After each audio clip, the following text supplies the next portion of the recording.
ಸುಮಾರು 28 ಜನ, ಈಗ ಕಂಪ್ಲೇಂಟ್ ಅಲ್ಲಿ ಅವರು 28 ಜನ ಬೈಕ್ಗಳಲ್ಲಿ ಬಂದುಬಿಟ್ಟು ಒಟ್ಟು 6 ಜನನ ಇಲ್ಲಿ ಮರ್ಡರ್ ಮಾಡಿದ್ದಾರೆ. ಇನ್ನಿಬ್ರು ಇಂಜೂರ್ಡ್ ಇದ್ದಾರೆ. ಅವರನ್ನ ಈಗಾಗಲೇ ಹಾಸ್ಪಿಟಲ್ಗೆ ಶಿಫ್ಟ್ ಮಾಡಿದ್ದೀವಿ. ಈ ಘಟನೆಯ ಹಿನ್ನೆಲೆಯನ್ನು ನಾವು ಚೆಕ್ ಮಾಡಿದಾಗ ಈ ಏನಿದು ಲ್ಯಾಂಡು ಸುಮಾರು 25 ಎಕರೆ ಲ್ಯಾಂಡ್ ಇದೆ, ಅದರದ್ದು ಒರಿಜಿನಲ್ ಓನರು ತೇಲಿ ಅಂತಂತೇಳಿ ಫ್ಯಾಮಿಲಿ. ಅವರು ಮುಂಚೆ ಇಲ್ಲೇ ನೀವರ್ಗಿ ಊರಲ್ಲಿ ಇದ್ರು. ಈಗೇನ ಸಸ್ಪೆಕ್ಟೆಡ್ ಅಕ್ಯೂಸ್ಡ್ ಏನಿದ್ದಾರೆ ಕಂಪ್ಲೇಂಟ್ ಅಲ್ಲಿ, ದಟ್ ಇಸ್ ಕಲ್ಲನಗೌಡ ಪಾಟೀಲ್ ಮತ್ತೆ ಅವರ ಫ್ಯಾಮಿಲಿ ಮೆಂಬರ್ಸ್ ಏನಿದ್ದಾರೆ, 2015ರಲ್ಲಿ ಈ ಏನೋ ಒಂದು ಕಲ್ಲನಗೌಡ ಪಾಟೀಲ್ರ ಕಡೆ ಇರುವಂತ ಹುಡುಗ ಶಿವಾನಂದ್ ಅನ್ನೋನು ತೇಲಿ ಫ್ಯಾಮಿಲಿ ಕಡೆ ಹುಡುಗಿಯನ್ನ ಮದುವೆ ಆಗಿರ್ತಾನೆ. ಸೊ ಮದುವೆಯಾಗಿ ಮಕ್ಕಳಿಗೆ ಎಲ್ಲರೂ ಇರ್ತಾರೆ. ಬಟ್ 2015ದಲ್ಲಿ ಶಿವಾನಂದ್ ಅನ್ನುವಂತ ಹುಡುಗನ ಟ್ರ್ಯಾಕ್ಟರ್ನ ಹಾಯಿಸಿ ಕೊಲೆ ಮಾಡಿರ್ತಾರೆ. ಆ ಕೊಲೆ ಕೇಸಲ್ಲಿ ಒಟ್ಟು 4 ಜನ ಆರೋಪಿತರು ಈಗಾಗಲೇ ಜೈಲು ಶಿಕ್ಷೆ ಆಗಿದೆ. ಮತ್ತೆ 2024ರಲ್ಲಿ ಅವರು ಕೋರ್ಟಿಂದ ರಿಲೀಸ್ ಆಗಿದ್ದಾರೆ. ಸೊ ಅದು ಹೈಕೋರ್ಟ್ ಅದು ಸುಪ್ರೀಂ ಕೋರ್ಟ್ಗೆ ಹೋಗಿ ರಿಲೀಸ್ ಆಗಿದ್ದಾರೆ.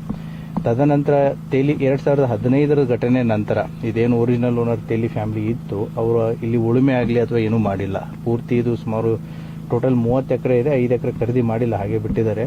ಸೊ ಇದು ಪೂರ್ತಿ ಪಾಡು ಬಿದ್ದಿದೆ. ಅಂದ್ರೆ ಯಾವುದೇ ರೀತಿಯಂತ ಉಳುಮೆ ನಡೆದಿಲ್ಲ ಸುಮಾರು 10-12 ವರ್ಷದಿಂದ, ಕೊಲೆ ಆದಾಗಿಂದ 2015ರಲ್ಲಿ.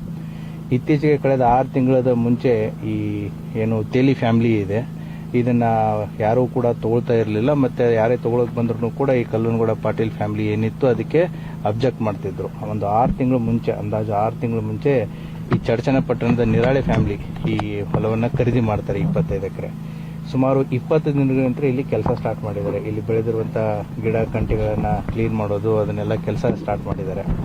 ಸೊ ಇವರಿಬ್ಬರ ಮಧ್ಯೆ ಏನು ಕಲ್ಲನಗೌಡ ಪಾಟೀಲ್ ಅಂಡ್ ಫ್ಯಾಮಿಲಿ ಮತ್ತೆ ನಿರಾಳೆ ಫ್ಯಾಮಿಲಿ ಮಧ್ಯೆ ಕಳೆದ 1 ತಿಂಗಳಿಂದ ಈ ಖರೀದಿ ಮಾಡ್ಬೇಕಾದ್ರೂ ತಗೊಳ್ಬೇಡಿ ಅಂತ ಹೇಳಿರೋ ಒಂದು ಮಾಹಿತಿನೂ ಕೂಡ ಇದೆ. ಮತ್ತೆ ಈ ಕ್ಲೀನ್ ಮಾಡ್ಬೇಕಾದ್ರೂ ಕೂಡ ಕುಂತು ಮಾತಾಡುವಂತ ಪ್ರಯತ್ನಗಳನ್ನ ಮಾಡಿದ್ದಾರೆ. ಬಟ್ ಇದು ಯಾವಾಗ ಸಕ್ಸಸ್ ಆಗಲಿಲ್ಲ. ಇವತ್ತು ಮೋಸ್ಟ್ ಪ್ರಾಬಬ್ಲಿ ಅವರು ಹೊಲದಲ್ಲಿ ಕೆಲಸ ಮಾಡ್ತಾ ಇರೋದನ್ನ ನೋಡಿಬಿಟ್ಟು ಸೊ ಬೈಕಲ್ಲಿ ಕರ್ಕೊಂಡು ಬಂದ್ಬಿಟ್ಟು ಇವತ್ತು ಒಟ್ಟು 6 ಜನರನ್ನ ಇಲ್ಲಿ ಮರ್ಡರ್ ಮಾಡಿದ್ದಾರೆ. ಅದರಲ್ಲಿ ದುಂಡಪ್ಪ ನಿರಾಳೆ, ಚಂದ್ರಕಾಂತ್ ನಿರಾಳೆ, ಶಿವಪುತ್ರ ನಿರಾಳೆ, ಶಿವಪುತ್ರ ಮಕ್ಕಳಾದಂಥ ರಾಹುಲ್ ಸಮರ್ಥ್, ಒಟ್ಟು 5 ಜನ ಒಂದೇ ಕುಟುಂಬದವರು. ಮತ್ತೆ ಶಬ್ಬೀರ್ ಅತ್ತಾರ್ ಅನ್ನುವಂತ ಒಬ್ಬ ವ್ಯಕ್ತಿ ಕೂಡ, ಆತನು ಕೂಡ ಚಡಚನಪಟ್ಟಣದವನು. ಮೋಸ್ಟ್ ಪ್ರಾಬಬ್ಲಿ ಅವನು ಇಲ್ಲಿ ಕಟ್ಟಿಗೆ ಕಡಿದನ್ನ ತಗೊಳಕ್ಕೆ ಬಂದಿರಬಹುದು. ಸೊ ಇವರು 6 ಜನ ಹೊಡೆದಾಕಿದ್ದಾರೆ. ಇದ್ದಂತ JCB ಡ್ರೈವರು ಮತ್ತೆ ಇನ್ನೊಬ್ಬ ವ್ಯಕ್ತಿ ಅವ್ರಿಗೆ ಇಂಜೂರ್ಡ್ ಆಗಿದೆ. They are fine. ಸೊ ಈಗಾಗಲೇ ಬಾಡಿಗಳನ್ನ ವಿಜಯಪುರ ಸಿಟಿಯಲ್ಲಿ ಹಾಸ್ಪಿಟಲ್ಗೆ ಶಿಫ್ಟ್ ಮಾಡಲಾಗಿದೆ. FIR ಕೂಡ ಪ್ರಕರಣ ದಾಖಲಾಗ್ತಾ ಇದೆ. ಏನು ತಂಡಗಳನ್ನ ಈಗಾಗಲೇ ರಚನೆ ಮಾಡಲಾಗಿದೆ. ಆದಷ್ಟು ಬೇಗ ಆರೋಪಿತರು ಯಾರು ಅನ್ನೋದನ್ನ ಪತ್ತೆ ಮಾಡುತ್ತೆ. ಈಗಾಗಲೇ ಸೋಕೋ ಮತ್ತು ಫಿಂಗರ್ ಪ್ರಿಂಟ್ ಟೀಮ್ಗಳು ಬಂದು ಕೂಡ ಅವರ ಕೆಲಸ ಕಾರ್ಯವನ್ನ ನಿರ್ವಹಿಸ್ತಾ ಇದ್ದಾರೆ. ಅದೇ ಮಾಡ್ತೀವಿ.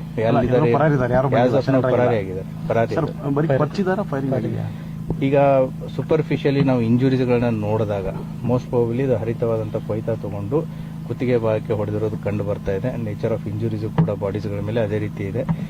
ಫೈರಿಂಗ್ ಆಗಿರೋದು ಬಿಟ್ಟಿರೋದು ನಮಗೆ ಪೋಸ್ಟ್ ಮಾರ್ಟಮ್ದಲ್ಲಿನೇ ಕನ್ಫರ್ಮ್ ಆಗುತ್ತೆ. ಮೇಲ್ಗಡೆ ಯಾವುದು ಕಂಡು ಬಂದಿಲ್ಲ. ಎರಡೂ ಕುಟುಂಬಗಳು ಬಂದು ಚಡಚನ್ ಪೊಲೀಸ್ ಎನ್ಕ್ವೈರಿ ಮಾಡುತ್ತೆ. ಬಂದಿದ್ರು ಬಿಟ್ಟಿದ್ರು ಅನ್ನೋದನ್ನ ಗೊತ್ತಿಲ್ಲ. Will see it. ಸರ್, ಈಗ ಪಾಟೀಲ್ ಫ್ಯಾಮಿಲಿ ಮತ್ತು ತೇಲಿ ಫ್ಯಾಮಿಲಿ ಕೂಡ ಪರಿಚಿತರನೇ ಇದ್ದಾರೆ. ನಿರಾಳೆ ಫ್ಯಾಮಿಲಿ ಆಗಿರ್ಬೋದು, ಮತ್ತೆ ಈಗೇನು ಅಕ್ಯೂಸ್ಡ್ ಫ್ಯಾಮಿಲಿ ಇದೆ ಅವರು ಕೂಡ ಪರಿಚಿತರನೇ ಇದ್ದಾರೆ. ಒಬ್ರಿಗೊಬ್ರು ಪರಿಚಯನೇ ಇದ್ದಾರೆ. ಮೋಸ್ಟ್ ಪ್ರಾಬಬ್ಲಿ ತೇಲಿ ಫ್ಯಾಮಿಲಿ ನೇರವಾಗಿ ತಗೊಂಡ್ರೆ ಕೊಡಲ್ಲ ಅನ್ನೋದು ಒಂದಿರ್ಬೋದು. ಮತ್ತೆ ತೇಲಿ ಕುಟುಂಬದ ಒಂದು ಮಹಿಳೆನೂ ಕೂಡ ಈಗ ಅವ್ರ ಮನೆಯಲ್ಲೇನೆ ಇದಾರಲ್ಲ. ಸೊ ಹಾಗಾಗಿ ಈ ಹೊಲವನ್ನು ಅವರೇ ತಗೋಬೇಕು ಅನ್ನೋದೊಂದು ಉದ್ದೇಶ ಇರ್ಬೋದು. But let us see. Investigation ಇನ್ನೂ ಮುಗಿದಿಲ್ಲ, ಇವಾಗ ಸ್ಟಾರ್ಟ್ ಆಗಿದೆ. Investigation has to reveal more things. Thank you. ಆ ರೀತಿ ಆಗಿತ್ತು ಅಂತಂದ್ರೆ ಖಂಡಿತವಾಗಿ ನಾವು ಕ್ರಮ ತಗೋತೀವಿ. ಇಫ್ ಏನಾದ್ರೂ ಏನು ಇದರಲ್ಲಿ ಪೊಲೀಸ್ ಮಾಹಿತಿ ಬಂದು ಅಥವಾ ಪೊಲೀಸರ ನೆಗ್ಲಿಜೆನ್ಸ್ ಇದ್ರೆ 100% ಅದನ್ನ ಕ್ರಮವನ್ನು ತಗೊಂಡೇ ತಗೊಳುತ್ತೆ. There is no doubt in it.